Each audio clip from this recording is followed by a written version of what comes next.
দ্বিতীয় বিশ্বযুদ্ধে জার্মানির নাৎসি বাহিনীর পারমাণবিক বোমা আবিষ্কার, নেপোলিয়নের অতিথি আপ্যায়ন এবং তার সঙ্গে সোনার চেয়েও খুবই দামি একটি ধাতু, এই তিনটি ঘটনার সঙ্গে একটি বিশেষ বৈজ্ঞানিক পদ্ধতি জড়িয়ে রয়েছে। আজকের ফ্যাক্ট ল্যাবের এই ভিডিওতে এই সমস্ত ঘটনাগুলোকে যুক্ত করে দেখার চেষ্টা করব এই বিশেষ বৈজ্ঞানিক পদ্ধতিটি ঠিক কতটা গুরুত্বপূর্ণ।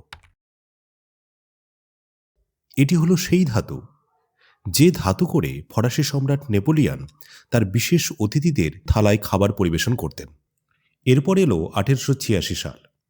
আমেরিকার চার্লস মার্টিন হল এবং ফ্রান্সের পল হেরোল্ড সম্পূর্ণ স্বাধীনভাবে তড়িৎ বিশ্লেষণ পদ্ধতি ব্যবহার করে আকরিক থেকে অত্যন্ত সস্তায় এই ধাতুটি নিষ্কাশন করা শুরু করলেন। এরপর থেকে এই ধাতুটির মূল্য কিন্তু সোনার থেকেও অনেক কমে গেল এবং আমাদের দৈনন্দিন জীবনে বাড়িতে, বিশেষ করে রান্নাঘরে, এর কিন্তু প্রচুর বাসনপত্র আমরা এখন দেখতে পাই। এবার প্রশ্নটি হলো, সেই বিশেষ ধাতুটি কি? সেই বিশেষ ধাতুটি হলো অ্যালুমিনিয়াম। এবং যে পদ্ধতির কথা এখানে বলা হচ্ছে সেই পদ্ধতিটি হলো তড়িৎ বিশ্লেষণ। এই তড়িৎ বিশ্লেষণের গুরুত্ব ঠিক কতটা সেটা বোঝার জন্য একটি ঘটনা কিন্তু আমরা ইতিহাস থেকে তুলে আনতে পারি।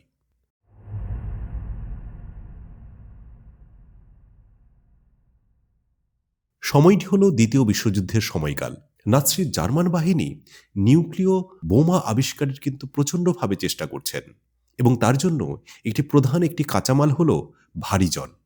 সেই সময় নরওয়ের ভেমর্ক নামক একটি জলবিদ্যুৎ কেন্দ্রে তড়িৎ বিশ্লেষণ ব্যবহার করে প্রচুর পরিমাণে ভারী জল উৎপন্ন করা হতো এবং নাৎসি বাহিনীর নজর ছিল কিন্তু এই ভারী জলের ওপর। এরপর ব্রিটিশরা একটি অভিযান চালায়। এই অভিযানটির নাম স্যাবোটাজ অফ নরওয়েন হেভি ওয়াটার নামে কিন্তু বিশেষভাবে প্রসিদ্ধ। ব্রিটিশরা সেই নরওয়ের জলবিদ্যুৎ কেন্দ্র আক্রমণ করে এবং তড়িৎ বিশ্লেষণের সমস্ত ফেসিলিটি এবং তার সঙ্গে সঙ্গে ভারী জল কিন্তু ধ্বংস করে ফেলে। যদি এই ভারী জল জার্মানি পেয়ে যেত তাহলে দ্বিতীয় বিশ্বযুদ্ধের যে পরিণতি সেটি কিন্তু অন্য হতে পারত, অর্থাৎ পুরো ইতিহাসই কিন্তু চেঞ্জ হয়ে যেত।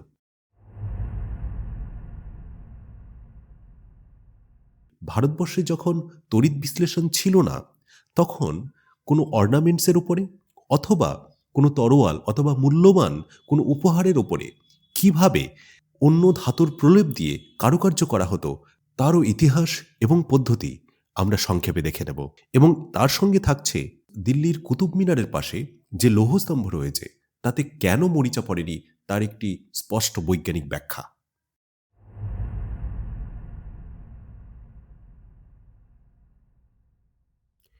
এই যে আমরা এখানে চাকুটি দেখতে পাচ্ছি, এর যে হাতল রয়েছে সেখানে কিন্তু খুব সুন্দর একটি কারুকার্য রয়েছে। কিন্তু তৎকালীন সময়ে, মুঘল পিরিয়ডের কথা বলছি, তড়িৎ বিশ্লেষণ নামক কোনো পদ্ধতি কিন্তু ভারতবর্ষে আবিষ্কৃত ছিল না। যদিও কিছু স্ক্রিপ্টে দাবি করা হয় ভারতবর্ষের কিছু প্রাচীন সংহিতায় ব্যাটারি তৈরির যে প্রাথমিক পদ্ধতি সেটি বর্ণনা করা রয়েছে।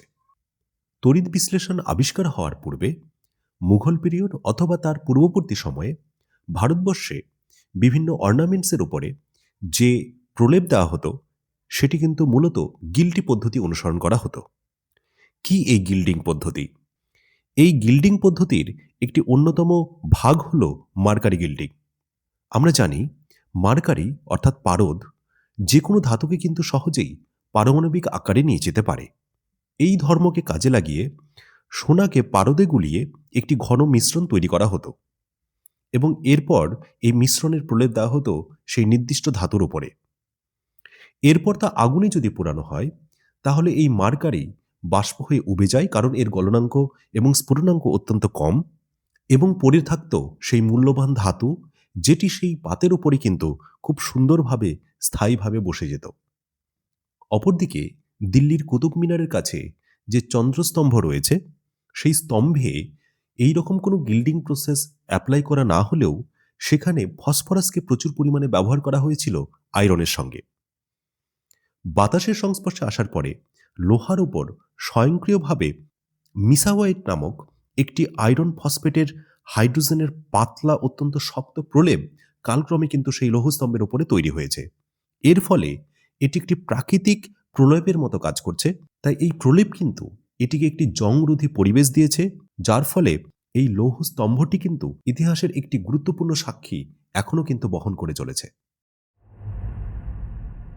এই রকম ভিডিওর জন্য অবশ্যই সাবস্ক্রাইব করুন সত্যান্বেষী ফ্যাক্ট ল্যাব।